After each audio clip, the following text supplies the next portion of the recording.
In the personal story segment tonight, the Factor has been investigating allegations that some Planned Parenthood abortion clinics may not be reporting statutory rapes, which they're compelled to do under state law.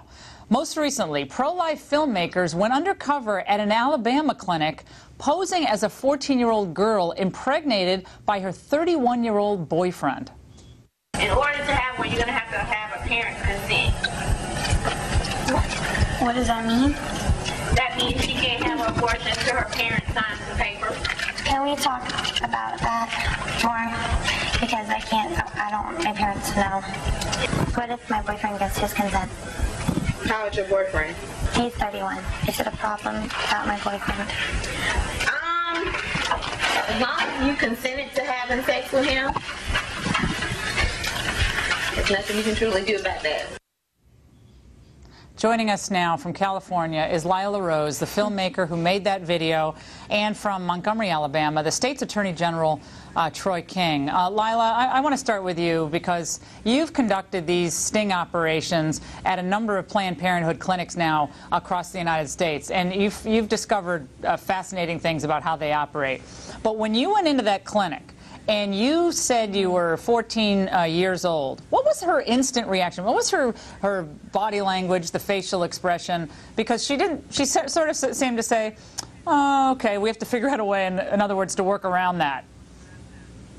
The reaction of the Planned Parenthood staff member in Alabama to hearing that I was 14 and that my supposed boyfriend was 31, over twice my age, was that, oh, it'll stay within these walls, you know, we won't say a word to anybody. And then her next concern was figuring out a way to get my parents not to know about the abortion by getting someone, anyone, with the same last name to sign off on the paperwork, even though a legal guardian or a parent is required by Alabama law. Now, Planned Parenthood of America, over the last year, I think received about $350 million in government grants and contracts. And for the year ending 2008, total revenue they took in, $966.7 million. And most of that, of course, from the abortion procedure. I want to go to General King on this. Attorney General King, you're investigating this particular clinic in Alabama. This is in Birmingham. People think of Birmingham as a conservative place. This would have been statutory rape. Didn't matter if she consented, because according to state law, there's no such thing as consent when you're 14, right? That's right. You're incapable of consent. Laura, this is, as a parent of 3, this is outrageous, but as Attorney General, this is the kind of conduct that deserves to be investigated. And I've invited the state health department that regulates abortion clinics to join me in my investigation and to get to the bottom of what is being done to girls who can't consent by state law for a reason. And also, let's go back to what Lila said.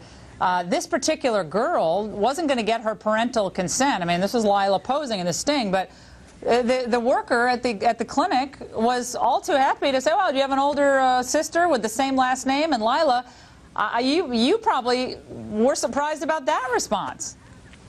Well, I mean, the whole thing is stunning, but Laura, I've been in 9 of these clinics that we've released now, 7 through Live Action's Mona Lisa Project, the investigative undercover tour, and I've seen it again and again and again. Age differences, 13 and 31. Planned Parenthood says, we don't care, it doesn't matter, we're not going to report it.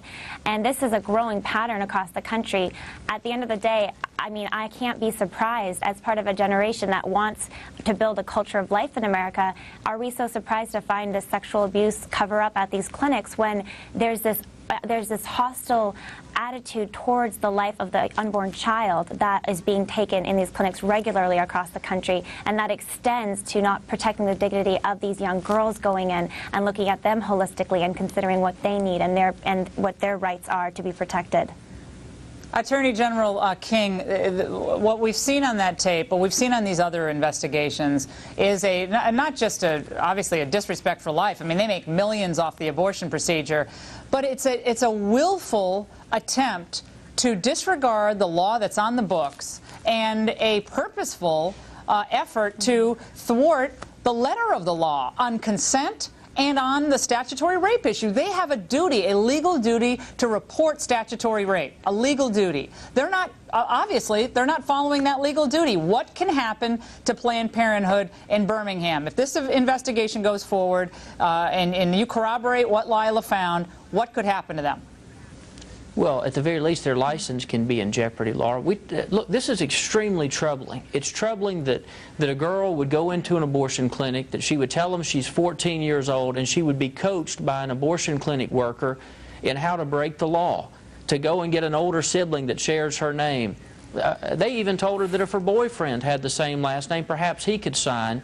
And then most troubling of all, most disturbing of all, is that they then told her, well, I don't know how to tell you what to do, so why don't you call back tomorrow and talk to the clinic manager, and she sometimes bends the rules. Maybe she can tell you how to break the law. That is extremely troubling. We are going to stay on this investigation. We appreciate both of you joining us, and we'll stay on it and we'll have updates. And up next, another nasty attack on Sarah Palin and her family.